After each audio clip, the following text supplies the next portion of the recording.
ஓம்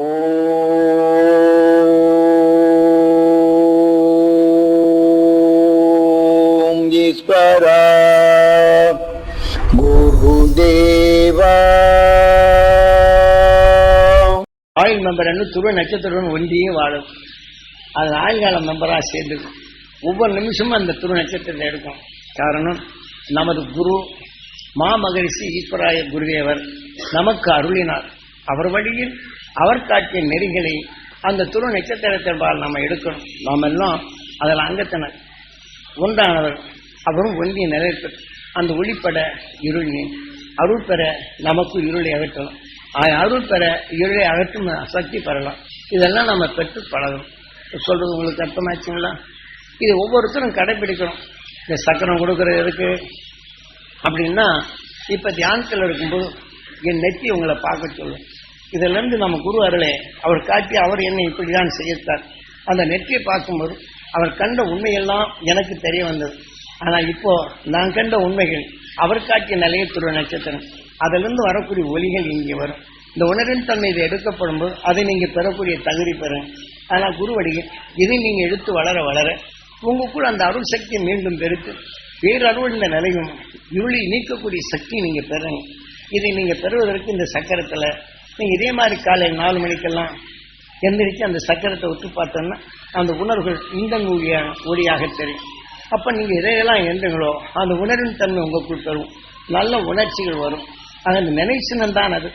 அதனால குருநாதர் கொடுத்த 4வது அறிவின் தன்மையும் சக்கர வடிவு கொடுத்து, அதாவது பிரம்மசக்தி, விஷ்ணு சக்தி, சிவசக்தி, அதாவது கணபதி, விநாயகா என்று இந்த 3 முறைகள் இந்த நிலையை வைத்து நாம் உணர்வுகளுடைய தன்மை, விஷ்ணு சக்தி என்றாலும் சிவசக்தி என்றாலும் பிரம்மசக்தி. ஆக பிரம்மசக்தி என்றால் எதை உருவானது அது மனம், ஞானம், சரஸ்வதி. ஆக விஷ்ணு சக்தி என்றால் அந்த வெப்பமானாலும் இருக்கும் காரணம் உருவாக்கிய சக்தி. ஆக உணர்வின் தன்மை சிவமாவது சிவத்தை சிவமாகி உடலுக்கு அந்த சக்தியின் இயக்கம் இப்படித்தான். ஆக சேர்த்துக்கொண்ட வினை அந்த குணம் அதன் உணர்வுக்கு நாயனாக இயக்கம். ஆக நான் உணர்வின் தன்மை அந்த துணை நட்சத்திரத்திற்கு உணர்வு கணங்களுக்கு அதிபதியாகவும் இருளை நீக்கும். அதான் ஓம் என்பது இந்த உணர்வை வைத்துதான் நாம குரு காட்டிய அறுவடை நம் உடலின் சக்கரமாக நுகர்ந்த உணர்வுகள் நம்ம எப்படி இயக்குகின்றது என்ற உணர்வை பண்ணிதான் இந்த சக்கர வடிவமைத்து குரு வடிவில் இதை அமைத்து கொடுத்து அவர் அமைத்த இந்த உணர்வின் தன்மை கொண்டு உங்க வீட்டில் அமையும் போது இதே மாதிரி நீங்க அதை உற்று பார்த்து அந்த ஈஸ்வரான் உங்க உயிரை எண்ணி அம்மா அப்பா தான் அந்த துருவ அந்த மாமகரிஷி ஈஸ்வராய் குருதேவர் அருளார் அந்த துருவ நட்சத்திரத்தின் பேரவர்களும் பெறணும். அகசியமா மகிழ்ச்சி நான் சக்தி நான் பெறணும். துருவ மகிழ்ச்சி நான் சக்தி பெறணும். கொஞ்ச நேரம் இயங்கிட்டு அந்த சக்கரத்தை பாடும். அதை பார்த்து அதன் உணர்வு அடிப்படை அதுல இருந்து ஒளி வரும். அந்த உங்க உடல்ல அந்த உணர்ச்சிகள் வரும். அது உணர்ச்சி வந்த ஒரு பாடு பையன் மேல இருந்துச்சுன்னா அவனுக்கு நல்ல குணங்கள் வரணும். கல்வியில் சிறந்தவனா வரணும். கல்வியில் அறிஞானம் பெறணும். எல்லோரும் போட்டு நல்ல வரணும். தெளிந்த மனம் வரணும். தெளிவான ஞானியா ஆறணும். உலக ஞானம் பெறணும். இந்த குழந்தையை பற்றி வர்ணனை பண்ணணும். இப்ப கணவருக்கு தொழில் மந்தமா இருக்குன்னா தொழில் மந்தமா என்ன, அதே மாதிரி தன் கணவர் செய்யக்கூடிய தொழிலெல்லாம் லாபகரமா இருக்கணும். அவர் வாங்கி செல்வ ஒரு குடும்பம் எல்லாம் நலமா இருக்கணும். அவரை பார்ப்பவருக்கெல்லாம் நல்ல எண்ணம் வரணும். இது பண்ணி அதே மாதிரி நீங்களும் அதே மாதிரி எண்ணி கணவன் மனைவி இதே உணர்வு நீங்க எடுக்கணும். ஆக கணவனுக்கு அந்த உயர்ந்த சக்தி வரணும். மனைவிக்கு என்னை அந்த உயர்ந்த சக்தி வரணும். அதன் வாக்கு என்னை நல்வழிப்படுத்த நிலை வரணும். ஏனென்றால் இந்த வசீஸ்வரம் அறிவு கவர்ந்து கொண்ட சக்தி தான் உடலாகுது. அதே சக்தி தான் நம்ம இயக்கு. அதனால்தான் நாம் எதை உணர்ந்ததோ அருந்ததி நாம் நல்லதாகவும் உடலுக்குள் உணர்வாகுது. அது இணைந்து அந்த சக்தி ஆகுது. நாம கோபத்தின் உணர்வு வந்தால் உடலாகுது. வசீஸ்வரங்கிறது கவர்ந்து கொண்ட சக்தி. அது உணர்வாகும் போது பிரம்மமாகுது. அந்த பிரம்மமானது பண்ணது அதனுடைய சக்தி யாரு? அருந்ததி. இணைந்து கொண்ட எனவோ அது இணைந்தே செயல்படும். ஆகதான் பிரம்மாவின் மனைவி சரஸ்வதி எந்த குணத்தின் தன்மை இணைந்ததோ அதன் சக்தியாக அதன் ஞானமாக அந்த அணு இயக்கம் என்று இப்படி தெளிவாக கூறும் நமது சாஸ்திரம். அதன்படி நம்ம குருநாதர் காட்டிய அறுவடையில் நாம் இதை இப்படி நாம் பின்பற்றி பழகுதல் வேண்டும். அதனால இந்த சக்கரம் கொடுக்கறத நீங்க எல்லா காரியம் நல்லதுதான் நினைக்கணும். குறையிலவே எண்ணக்கூடாது.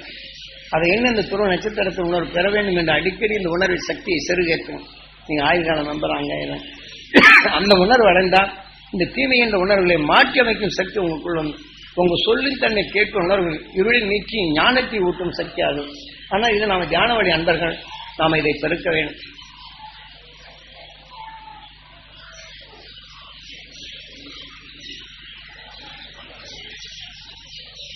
அர்த்தமாதுங்க. ஏன்னா உங்ககிட்ட ரெக்கார்ட் பண்றேன், நினைச்சுதான் கம்ப்யூட்டர்ல அதை ரெக்கார்ட் பண்ணோன்னு அதை அழுத்துதானோ நான் உடனே எழுத்துறது என்னென்ன நிலை கொடுக்குது எல்லாம் சரி. இப்ப நீங்க கோபமான உணர்வு பதிவு செய்து அவங்க எண்ணும் போதெல்லாம் உடனே அனுப்பிச்சு இந்த உணர்ச்சிகள்லாம் வரும். அவனுக்கு எப்படி அழிக்கிறது, எப்படி துரத்துறது, எப்படி மிரட்டுறது, இந்த உணர்வுகள் இல்ல. அவன் கோபமான நிலைன்னு நம்மளுக்கு ஏதாவது செய்து விடான்னு சிந்தனை வருது, அவனுக்கு நாம் என்ன செய்யுது. ஆனா இந்த மாதிரி நமக்குள்ள இந்த ரெக்கார்ட் பதிவானப்போ இந்த உணர்வோட நல்ல குணத்தோட இணைக்கும் போது அந்த எலக்ட்ரான் இந்த நிலைகள் நம்ம பல சிந்தனைக்கு பல செயல்கள் இதெல்லாம் அந்த உணர்வு உணர்ச்சிகளை விட்டு அதன் வழிதான் நம்ம செயல்படும். இதே மாதிரி தான் உங்கள்கிட்ட நேர வரையும் ரெக்கார்ட் பண்றோம். ஒரு கம்ப்யூட்டர்ல அந்த ரெக்கார்ட் பதிவு செய்தால் அது வேலை செய்யும். இதுதான் வரிசைப்படுத்தி ஒழுங்குபடுத்தி இந்த ரெக்கார்டு என்ன. அப்போ நம்ம குரு வழியில் காட்டிய அறுவடியை நீங்க எடுக்கும்போது ஈஸ்வரா என்று உங்க உயிரை எண்ணி அந்த மாமகரிஷி ஈஸ்வராய் குருதேவர் அருளார் அந்த துருவ நட்சத்திரத்தின் பேர அகசியமா மகிழ்ச்சினார் சக்தியும் துருவ மகிழ்ச்சினார் சக்தியும் துருவ நட்சத்திரத்தின் பேரருளும் பேரவழியும் தரணும் அப்படின்னு ஏங்கினி அந்த உணர்வை எடுத்துக்கிட்டான். அப்புறம் ஒவ்வொரு சொல்லும் நாம ரெக்கார்ட் பண்ணிட்டு வரோம். இந்த உணர்வுக்கு தக்கவர் உங்களுக்கு ஞானமே வரும். இப்ப நீங்க ஏதாவது தொழிலுக்கு போறோம்னா இது எப்படி வழிநடத்து நீங்க இந்த மாதிரி எடுத்துட்டு பார்த்தோம்னா உடனே ஒரு சிந்தனை வரும், நாம் எப்படி செய்யலாம்.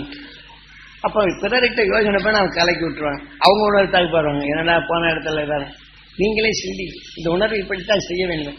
அந்த சக்கரத்துல பார்த்து இந்த உணர்வு வேணும். உங்க சிந்தனை உங்க ஞானத்துக்கு வழி கொடுக்கும். அதே மாதிரி கணவன் மனைவி அவர்கிட்ட சொல்லுங்க, 2 பேரும் உணர்ந்து உன் சக்தி எனக்கு உறுதுணையா இருக்கணும், என்னுடைய செயல் நல்லதா இருக்கணும், நம்ம இருமணம் ஒன்றணும், அந்த இருவரும் ஒன்று என் செயல் எல்லாரும் நல்லா இருக்கணும். அப்ப நீங்க என்ன இந்த உணர்வு அப்பப்போதைக்கு உங்களுக்கு சேர்ந்த உடனே எலக்ட்ரானிக் மாதிரி நாம் எதிர்நிலை வரப்போகும்போது யமனிடம் சால்த்தித்தான் கணவர் ஆக இந்த உணர்வு வலு இருக்கும் போது தவறு என்றால் உணர்வு உனக்கு அங்கே செல்ல விடாது தடுக்கும். ஆக நல்ல இடங்கள் இருந்து அங்கே அழைச்சி சென்று அந்த வாழ வைக்கும். இது உங்க தியான வழி அன்பர்கள் இது வழிகாட்டிய அமையும். ஏன்னா விஞ்ஞானம் நிரூபிக்குது, விஞ்ஞானிகள் கூறிய வழிப்படி நம்மை எது இயக்குது, நாம் நுகர்ந்ததுதான் நம்ம இயக்குது. அதுக்குத்தான் நம்ம அடிமையாகிறோம். நம்ம நல்ல குணத்தை தரத்தை குறைத்து விடுவோம்.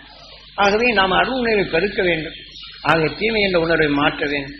ஆக நாம் என்ன செய்யும், விரல்கட்டை இருக்கிறது, அது எரித்தம் என்றால் என்ன செய்து அது ஒளியாகவே தான் மாறும், அது நன்மை செய்து. ஆக தீமை என்ற உணர்வு ஆனாலும் அருள் என்ற உணர்வை எடுத்து இந்த ஒளியாக தொக்கியுள்ள அது இயக்குது, அதுதான். ஆனா இதை நீக்கி இதோடு சேர்க்கும் ஒளி என்ற நிலையில் மாறும். கட்டை எரித்தம் என்ன செய்யுது, அது கருகுது, ஆனா வெளிச்சம் கொடுக்குது, ஆனா ஒன்றை சமைக்குது. இதே போலதான் வேதனை வெறுப்பு என்ற உணர்வுகள் இந்த கதிரியக்க பொறியின் உணர்வாக தான் இயக்கு. ஆனால் அதே சமயத்தில் அருள் என்ற உணர்வு இதை சேர்த்து இதை நாம் நல்ல முறையில் இயக்கப்படும் இந்த கரிய உணர்வுகளை நீக்கிவிடும்.